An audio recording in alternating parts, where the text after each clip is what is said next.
Tianjin में मैं इस समय मौजूद हूं जहां एससीओ की बैठक चल रही है। आज हालांकि बायलैटरल्स का दिन रहा, कल वो मुलाकात होगी, लेकिन उससे पहले आज जो रिसेप्शन है वो heads of states, heads of governments का होगा। उसकी तस्वीरें बस आधे घंटे बाद हमारे सामने आनी शुरू हो जाएंगी, क्योंकि 7 से लेकर 8:30 बजे तक स्थानीय समय के अनुसार अभी से आधे घंटे बाद ये भोज होगा, ये फोटो अपॉर्चुनिटी होगी।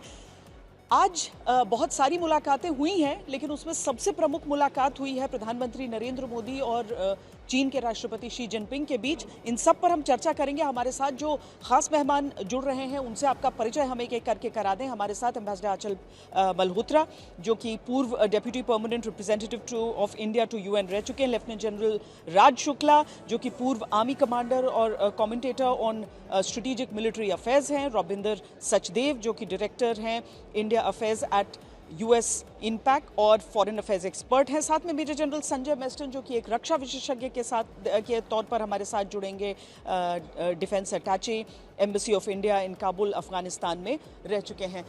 प्रणय उपाध्याय भी हमारे साथ हैं, सुमित भी हमारे साथ हैं। तो हम सबसे चर्चा अपनी करेंगे, लेकिन सबसे पहले आज का दिन जो बेहद अहम रहा चीनी राष्ट्रपति के साथ मुलाकात के कारण, उस पर यह रिपोर्ट देखिए।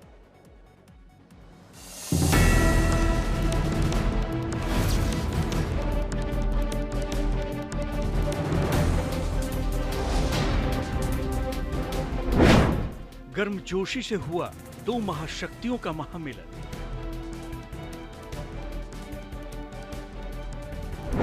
सीमा विवाद से लेकर ड्रैगन हाथी के एक साथ आने पर मनन। पूरी दुनिया की नजरें इस महामुलाकात पर लगी थी। गलवान झड़प के बाद पहली बार चीन गए प्रधानमंत्री नरेंद्र मोदी और चीन के राष्ट्रपति शी जिनपिंग की मुलाकातों और बातों का हर किसी को बेसब्री से इंतजार था। खास तौर पर ट्रंप की ओर से दोनों देशों को टैरिफ के मामले में धमकी देने के बाद से इस बार की शंघाई सहयोग संगठन यानी एससीओ की बैठक की अहमियत वैसे भी काफी बढ़ गई है।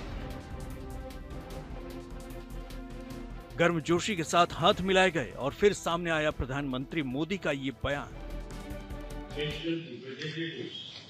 के बीच बॉर्डर मैनेजमेंट के संबंध में सहमति बनी।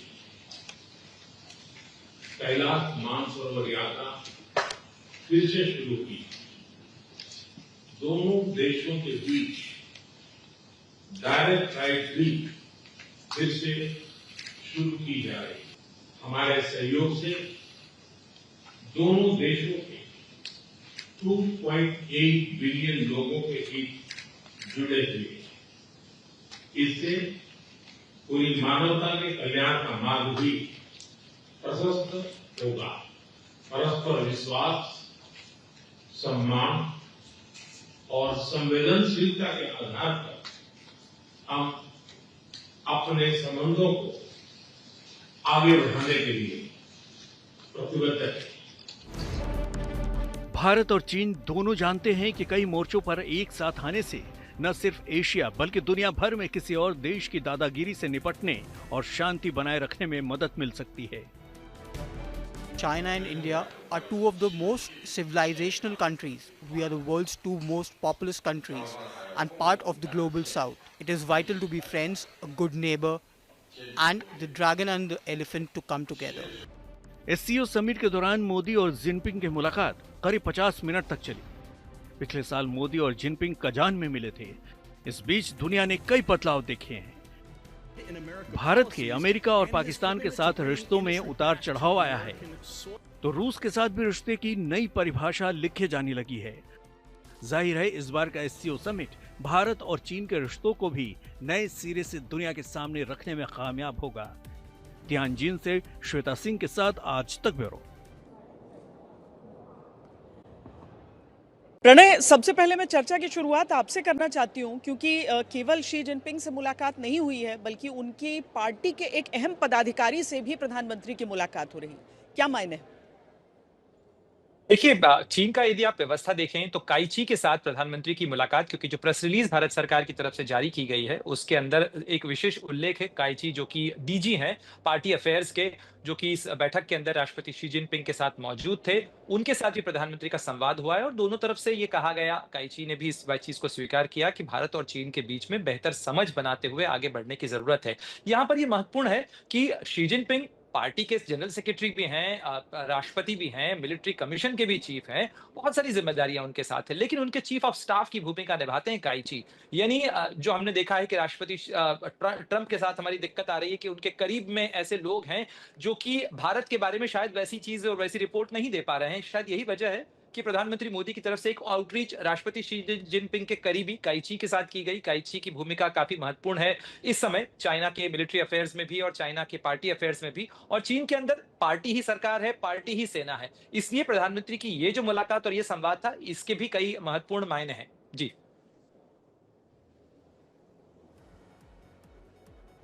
एम्बेसडर मल्होत्रा, आपका आकलन, आज जो शी जिनपिंग और प्रधानमंत्री मोदी के बीच जो मुलाकात हमने देखी है, बहुत दिनों से चर्चा हो रही थी, सब इंतजार कर रहे थे 7 साल बाद ये मुलाकात होने वाली है, क्योंकि ये तो सब समझ रहे हैं कि स्टैंड ऑफ नहीं, कि एक दिन स्टैंड अलोन नहीं है, कि एक दिन मुलाकात हुई और उसके बाद कोई जादू की छड़ी घूम जाएगी। ये मुलाकातों के सिलसिले में एक बहुत अहम पड़ाव आज का, और संतोषजनक। जी, श्वेता जी नमस्कार। मैं छोटी-छोटी 2-3 बातें बहुत जल्दी में रखूँगा, काफ़ी बड़ा पैनल है। देखिए, सबसे पहली बात तो ये है कि भारत ने डेफ़िनेटली मन बना लिया है कि चाइना के साथ संबंधों को सुधारना है और उसके लिए कुछ छोटे-छोटे स्टेप्स ऑलरेडी लिए जा चुके हैं। पिछले साल अक्टूबर से ये प्रोसेस शुरू हुई थी और धीरे-धीरे ज़ोर पकड़ रही है। इस समय सवाल सिर्फ़ ये है कि इसकी गति क्या होगी? इसकी पेस क्या होगी? क्या अभी भी हम सोच समझ के फूँक-फूँक के कदम रखेंगे और इसे धीरे-धीरे बढ़ाएँगे? और दूसरा, जो डोनाल्ड ट्रंप ने जो एटीट्यूड, जो बिहेवियर दिखा रहे हैं टैरिफ्स को लेके या पाकिस्तान से नज़दीकी बढ़ा के, तो उसके चलते हुए क्या इसकी गति में कोई तेज़ी आएगी या नहीं आएगी? दूसरी बात, जो प्रधानमंत्री ने बोला कि म्यूचुअल रिस्पेक्ट, म्यूचुअल ट्रस्ट और म्यूचुअल सेंसिटिविटी की बात की है, उसका मेरा इंटरप्रिटेशन ये है कि मैसेज इज़ वेरी क्लियर। हम आपसे संबंध बनाना चाहते हैं, लेकिन ये इक्वल पार्टनरशिप होगी, बेस्ड ऑन इक्वालिटी। ये ऐसा नहीं होगा कि चाइना इसमें लीड रोल प्ले करेगा और भारत इसका जूनियर पार्टनर होगा। तो अगर ये चीज़ें मंजूर हैं, तो हम तो हमेशा से तैयार थे। आपको याद होगा महाबलीपुरम में भी प्रधानमंत्री ने कहा था कि 21st century belongs to Asia, और अगर ये ड्रीम को अगर हमने पूरा करना है तो भारत और चीन को मिलकर साथ काम करना पड़ेगा। तो ये चीन ने ही खुराफात करी गलवान में और उसके बाद उसने कई बार हमें रीच आउट किया और अब तो वो खुल के ड्रैगन और एलिफेंट की बात करता है। तो अब हमने रिस्पॉन्ड करना शुरू किया है। किस गति से रिस्पॉन्ड करेंगे, किस हद तक डोनाल्ड ट्रंप की पॉलिसीज इसको इन्फ्लुएंस करेंगी, कहाँ हम रोक लगाएंगे, कहाँ हम आगे बढ़ेंगे, ये अब देखने वाली बात है। इसी चीज़ पे नज़र अटकी हुई है। बहरहाल ये समीकरण दोबारा से बदल रहे हैं, वापस जा रहे हैं, इंडिया, रशिया, चाइना। ये इस कॉन्टेक्स्ट में भी इसे समझने की ज़रूरत है। एक समय था जब IRC और RIC जिसे हम कहते थे, वो काफ़ी आपस में समन्वय बना के और ग्लोबल साउथ की जो इश्यूज़ हैं उसको आगे रखने की बात करते थे, और बीच में वो ढीला पड़ गया था और गलवान के बाद तो ऑलमोस्ट डिफंक्ट हो गया था। तो क्या ये फोरम भी रिवाइव होगा? क्योंकि इस समय तीनों कंट्रीज़ जो हैं, कहीं न कहीं, किसी न किसी सही तरीके बात। से सर, हम इस पे डोनाल्ड डिटेल ट्रंप की RIC सताई पर हम हैं। डिटेल पे हम चर्चा करते हैं, क्योंकि अब अगली मुलाकात तो पुतिन के साथ ही है। तो शी जिनपिंग से हो गया, व्लादिमीर पुतिन से मुलाकात, और उसमें जो रूस ही चाह रहा है कि इस पर आगे बढ़ें, तो इस पे क्या होगा ये हम चर्चा करते हैं। लेकिन रोमिंदर, पहले ये बताइए कि अमेरिका को मैसेज चला गया, जो जिनपिंग की तरफ से बातें हुई, प्रधानमंत्री की तरफ से, मतलब इंतजार तो वहाँ भी हो रहा था कि ये मुलाकातें यहाँ पर होती हैं, SCO में क्या क्या निकल कर यहाँ से आता है, क्योंकि आर्म ट्विस्टिंग तो खूब कर रहा है अभी तक। जी हाँ, थैंक यू। मैसेज चला गया और बाय द वे ये इत्तेफाक है। देखिए, एससीओ एनुअल समिट होती है, अलग अलग देशों में होती है हर साल। इस साल इत्तेफाक है कि चाइना में हो रही है, और डेफिनेटली कि ट्रंप का ये सारा टैरिफ्स का कहानी चल रही है। तो ये ऐसा नहीं है कि इस समय देशों ने डिसाइड किया कि ट्रंप की इतनी परेशानी चल रही है, चलो हम सब जाके मिलते हैं चाइना से और डिस्कस करेंगे, राइट।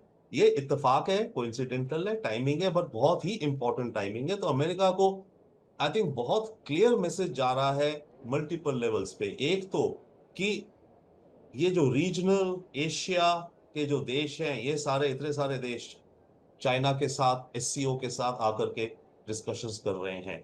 एंड सेकेंडली इंडिया और चाइना का नॉर्मलाइजेशन, क्योंकि देखिए वेस्ट में एक नैरेटिव है कि एशिया में जो है वो इंडिया वर्सेस चाइना है। ओके, अब और उसको डेफिनेटली जियोपॉलिटिकली अमेरिका भी कहता था, तो हमें भी लगता है कि India is a counter to China. But शायद अगर ये इंच बाय इंच अगर रिश्ते इंप्रूव हो दोनों देशों के, तो फिर ये सेंचुरी या ये एरिया हो सकता है शायद India and China. It's not कि इंडिया वर्सेस चाइना का डायनामिक रहेगा, अगर यहाँ पे इंडिया एंड चाइना का हुआ तो है। But at the same time मेरे ख्याल से हमें ये भी ध्यान रखना चाहिए कि ये नहीं है कि अमेरिका चाइना से थोड़े नॉर्मल हो रहे तो अमेरिका को हम मजेदार छोड़ रहे हैं, उसे हम पल्ला झाड़ रहे, नहीं।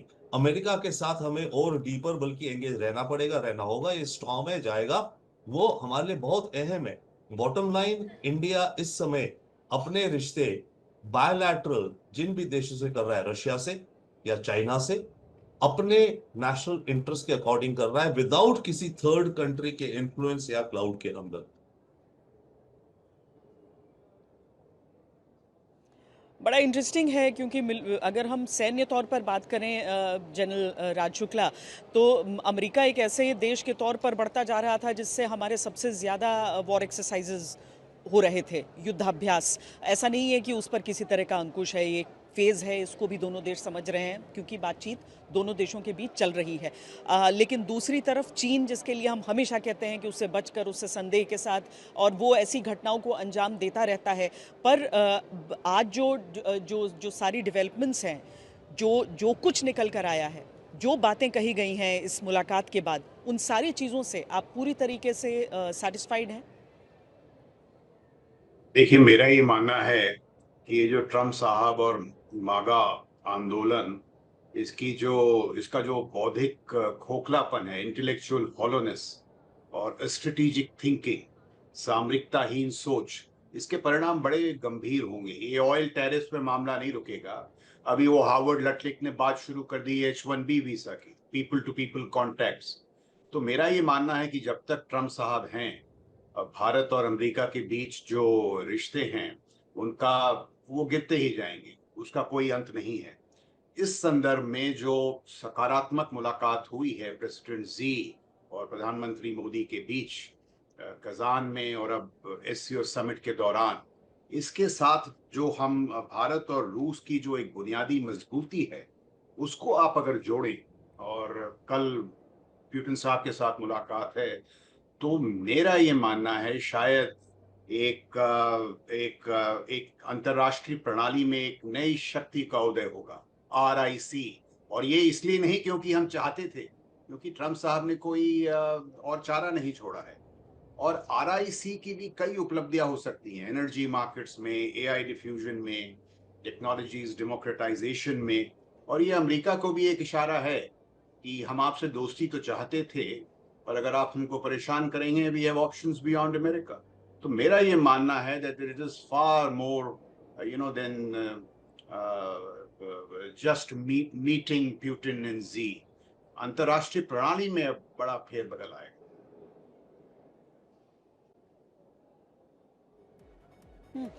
जनरल मेस्टन, आपकी भी राय मैं जानना चाहती हूँ, क्योंकि अभी यहाँ पर कुछ ही देर में जब ये सारे सदस्य एक साथ होंगे, तब ज़रा पाकिस्तान के साथ किस तरीके का रुख कैसा रहता है, क्या वो सब होता है, वो भी चीज़ें तस्वीरों के ज़रिए सामने आती हैं। लेकिन इसमें बड़ा अहम होगा कि चीन के साथ अगर रिश्ते हमारे जिस स्तर पर इस समय दिख रहे हैं, जिस सहयोग की बात चीन की तरफ से खास करके की जा रही है, वो पाकिस्तान को भी कचोट रही होगी। वो चाह तो रहा है कि वो अमेरिका के भी नाव में सवार हो जाए, रूस से भी अपने संबंध रखे, चीन तो उससे पालता पोसता रहे ही। बिल्कुल श्वेता, देखिए आज की तारीख में भारत और चीन के बीच में दो मुख्य कारण है या खटास है। एक तो है अनरिजॉल्व बॉर्डर और दूसरा है ये पाकिस्तान फैक्टर, जिसमें टेररिज्म तो है ही और साथ में सिपेक कॉरिडोर है, और ये ऑप सिंदूर में तो चीन ने इनकी मदद की थी। अब ये जो आज मुलाकात हुई है प्राइम मिनिस्टर और शी जिनपिंग के बीच में, तो इसमें मेरे को लगता है कि एक step in the right direction है। और इसमें अगर आप देखेंगे प्राइम मिनिस्टर का फोकस बहुत क्लियर था कि जो बॉर्डर इश्यूज पे है उस पे confidence building measure, peace and tranquillity पे फोकस करना है, क्योंकि बॉर्डर इश्यू को रिजॉल्व करना वो तो बहुत ही मुश्किल है। इसलिए मुश्किल है क्योंकि अक्साई चीन का इलाका है या अरुणाचल प्रदेश का इलाका है, ये दोनों तो चाइना क्लेम करता है। एक पे तो उसका ऑलरेडी वो बैठा हुआ है और दूसरे पे अरुणाचल में वो उसको कार्टोग्राफिक एग्रेशन करता है। तो क्या चाइना बिल्कुल ये दोनों छोड़ देगा अपने क्लेम? अगर वो छोड़ देता है तो मैं बोलूंगा ये तो विन विन सिचुएशन है दोनों देश के लिए, दोनों देशों के लिए, पर वो होगा नहीं। तो मेरे को जो लगता है कि इसका इंटरिम मेजर इन्होंने ये सोचा है कि बॉर्डर में जो तनाव रहता है बिटवीन द फोर्सेस डिप्लॉयड, जैसे आपको पता है एरियाज ऑफ डिस्प्यूट और डिफरेंसेस हैं जो म्यूचुअली एक्सेप्टेबल हैं कई, तो उसको एक पीस एंड ट्रैंक्विलिटी के लिहाज से उस पर हमने जो वर्किंग मैकेनिज्म शुरू की है, स्पेशल रिप्रेजेंटेटिव मैकेनिज्म है, उसके बाद दूसरी जो वर्किंग मैकेनिज्म कंसल्टेशन और कोऑपरेशन वाली, और दो जनरल्स लेवल मीटिंग है जो आपके वेस्टर्न सेक्टर में, मिडिल सेक्टर और ईस्टर्न सेक्टर में। तो ये एक step in the right direction है और इसलिए ट्रुप्स को, जो भी दोनों ट्रुप्स डिप्लॉयड हैं, चाहे चीन के ट्रुप्स हैं या भारत के ट्रुप्स हैं, उनको हिदायतें दी जाएगी कि कैसे वहाँ पर पेश आना है या किस प्रकार पेट्रोलिंग करनी है। फेस ऑफ को अवॉइड किया जाएगा, हो सकता है जॉइंट पेट्रोलिंग के प्रपोजल्स हो सकते हैं। तो ये मेरे को एक स्टेप इन दी राइट डायरेक्शन दिख रहा है। तो जहाँ तक पाकिस्तान का सवाल है, क्या चीन पाकिस्तान को छोड़ेगा, उसका जवाब तो मेरे को लगता है वो मुश्किल ही लगता है, क्योंकि देखिए पाकिस्तान की भी आज ये स्टेट है कि वो आपने बिल्कुल बोला ऐसा तो नहीं जी, ऑक्सीलेट कर रहा है। नहीं होगा। हाँ। वो क्या नाम है, अमेरिका और इसके चीन के बीच में ऑक्सीलेट कर रहा है। और साथ में आपने देखा अभी जब मुनीर चाइना में गया था, अच्छा डिसीजन था प्रेसिडेंट शी जिनपिंग का कि उन्होंने उनके साथ कोई इंटरैक्शन नहीं किया, वाइस प्रेसिडेंट बिलो हुआ था, अनलाइक प्रेसिडेंट ट्रंप जिसने इसको अपने वहां पर मील पे बुलाया था और ना कोई प्रोटोकॉल डिमांड करता है कि एक आप आर्मी चीफ को बुलाइए। तो प्रेसिडेंट शी जिनपिंग भी अब समझ रहे हैं कि पाकिस्तान भी एक कठपुतली है, तो दोनों एक्सप्लॉइट कर रहे हैं। लेकिन लॉन्ग टर्म में मेरे को लगता है पाकिस्तान का इंटरेस्ट अमेरिका से ज्यादा रहेगा, क्योंकि अमेरिका से इसलिए रहेगा क्योंकि अमेरिका एक उनको हर लिहाज से हथियार और सपोर्ट दे सकता है, और इसका भी इंटरेस्ट है अमेरिका का, क्योंकि ये जो आईएस टेररिस्ट सेल्स हैं उनको पकड़वाने का, तो वहाँ उनकी म्यूचुअल रेसिप्रोसिटी होती है। और जो ये क्रिप्टो करेंसी सेंटर अभी ये पाकिस्तान में इसको एशिया का सेंटर बना रहे हैं, तो पाकिस्तान की और ये अमेरिका की लीनिंग थोड़ी ज्यादा कन्वर्ज। हालांकि सुमित, एक चीज और हमें याद रखने की जरूरत है कि केवल 2 दिन बाद ही 3 सितंबर को तो जब नुमाइश होगी चीन की अपनी सैन्य ताकत की, कई हथियार ऐसे भी होंगे जो पाकिस्तान भी इस्तेमाल करता है जिन्हें चीन ने पाकिस्तान को दिया है। तो अभी तो वो पेचीदा दिन आने ही वाला है।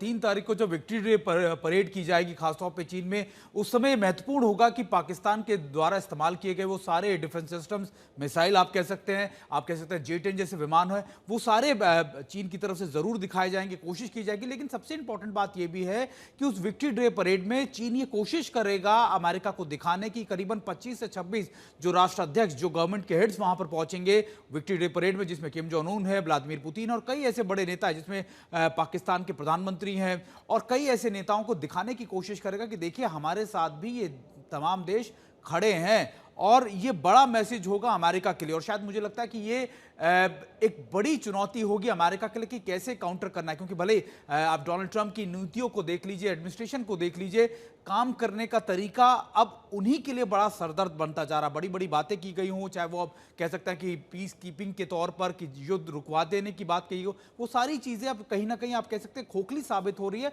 और ऐसे में चीन की जो क्षमताएं हैं, क्योंकि चीन की क्षमताएं देखिए, चीन की मिलिट्री पावर से ज्यादा उसकी इकोनॉमिक पावर बहुत बड़ी है, उसकी सप्लाई चेन्स बहुत बड़ी है, उसकी प्रोडक्शन लाइन बहुत बड़ी है, और शायद वही एक बड़ा चैलेंज अमेरिका के लिए साबित हो रहा है कि अब इसको कैसे काउंटर किया जाए। क्योंकि एशिया के अंदर जिस तरीके से चीन अपनी इकोनॉमिक पावर को बढ़ा रहा है, जिस तरीके से कॉपरेशन बढ़ा रहा है, वो एक अमेरिका के लिए एक बड़ा चुनौती के तौर पर देखा जाएगा।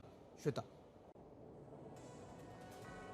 और चीन की इसी शक्ति को अंकुश में रखने के लिए अमेरिका की तरफ से भारत पर दांव लगाने की कोशिश हुई थी। हालांकि भारत को उस हिसाब से किसी के समर्थन की आवश्यकता नहीं है, भारत बराबरी के रिश्तों पर आज की तारीख में यकीन रखता है। लेकिन एम्बेसडर मल्होत्रा, जैसे कि हम ये जिक्र कर रहे थे कि भारत और चीन के जो मुलाकात ये हुई है, जो मोदी जिनपिंग मुलाकात हुई है, उस पर दुनिया की नज़र, लेकिन खास करके उन देशों की नज़र जो भारत में एक साझेदार इसीलिए देख रहे थे क्योंकि चीन को चेक में रखना था। अब उसमें चाहे ऑस्ट्रेलिया हो जाए, चाहे जापान हो जाए, वहाँ पर आपके हिसाब से इस मुलाकात के बाद क्या राय रहेगी? जापान तो हालांकि खुश था कि भारत ने अपने आप को बिल्कुल तटस्थ स्थिति में रखते हुए ये दौरा किया है। डेफिनेटली श्वेता जी, आप बहुत ही स्पेसिफिकली अगर बात करें तो आप क्वाड की बात कर रहे हैं। क्वाड जो रीइन्विगोरेट किया गया था अमेरिकन की जी। तरफ से, जापानीज की तरफ से, उसका मेन पर्पस यही था कि चाइना को कंट्रोल और कंटेन करना है। लेकिन आप ये भी ध्यान दीजिए, थ्रू आउट भारत की पॉलिसी ये रही थी कि हमने कभी चाइना को कॉल आउट नहीं किया। हमने हमेशा यही कहा कि क्वाड में जो हमारी पार्टिसिपेशन है किसी एक पर्टिकुलर कंट्री के अगेंस्ट नहीं है, क्योंकि हम जानते हैं कि चाइना हमारा नेबर है और बाकी कंट्रीज़ के साथ, अमेरिका के साथ उसका जो इक्वेशन वैसी नहीं है जैसी हमारी हो सकती है, ख़ास तौर से बॉर्डर्स को लेके।